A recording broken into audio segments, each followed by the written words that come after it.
The woman who once danced at royal banquets is now reportedly checking in to a Swiss lakeside clinic at £13,000 a day, and the timing of that departure tells you everything you need to know about just how turbulent things have become inside the House of Windsor right now.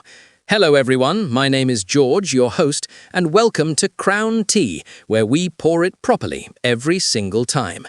If you are new here and you love your royal news served sharp, honest and without the fluff, hit that subscribe button and tap the bell, because we are always brewing something real for you right here on this channel. She packed her bags and started to go visit friends all over the world, and she's trying to stay under the radar. Fergie has not been accused of any wrongdoing, but Epstein was her financial advisor and helped finance her lifestyle. Fergie is probably legally in the clear, but when it comes to public perception, she's never going to be able to. Now, let us set the scene properly, because this story has layers that go far deeper than a luxury wellness getaway.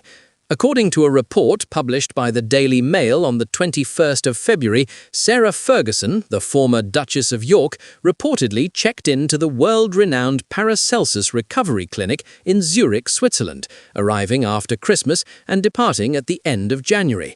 The clinic, situated on the shores of Lake Zurich, reportedly charges in the region of £13,000 per day, offering its guests access to a minimum of 15 dedicated professionals, private chefs, chauffeur services, and a lakefront penthouse where experts reportedly visit clients for up to 10 to 12 hours daily.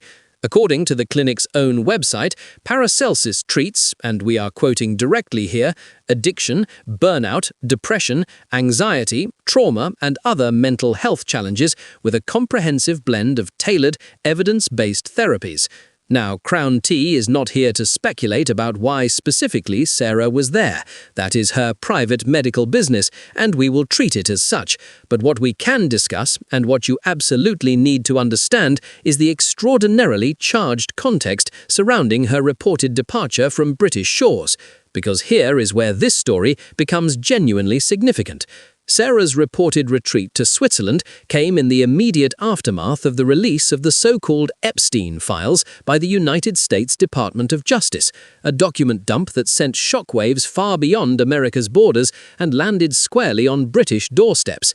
Those files reportedly contained emails from the early 2000s between Jeffrey Epstein, the convicted sex offender who died in prison in 2019, and Sarah Ferguson herself.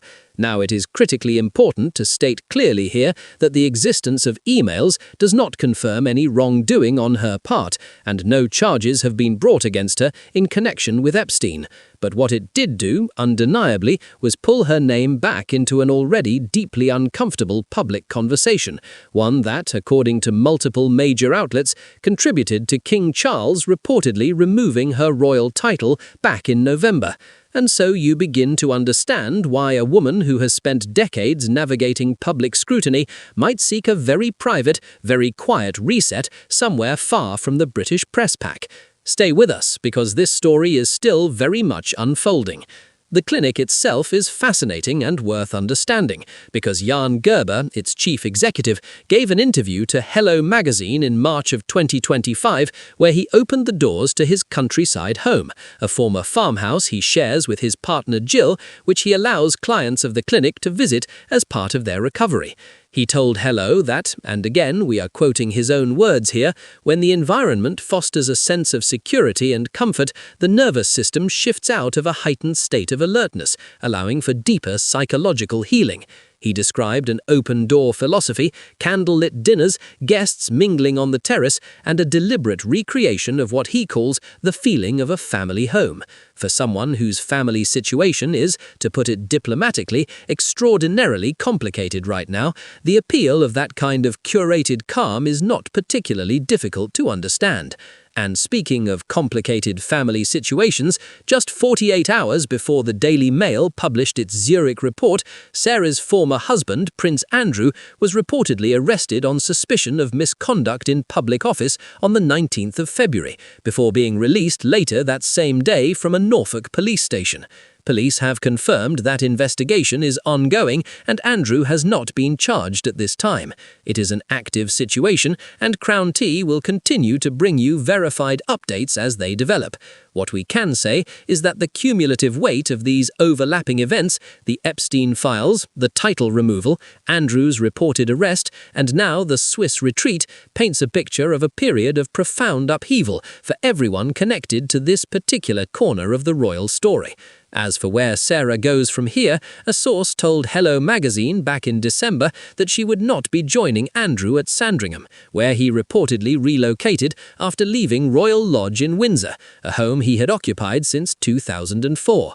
The same source suggested that Sarah's daughter, Princess Eugenie's home in Portugal, was being considered as a possible base, while she finds somewhere permanent to land.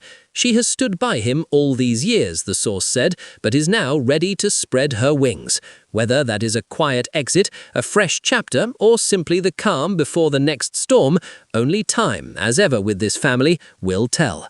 This situation is still developing, and as always on Crown Tea, we will keep watching it for you with clear eyes, honest commentary, and absolutely no guesswork dressed up as fact.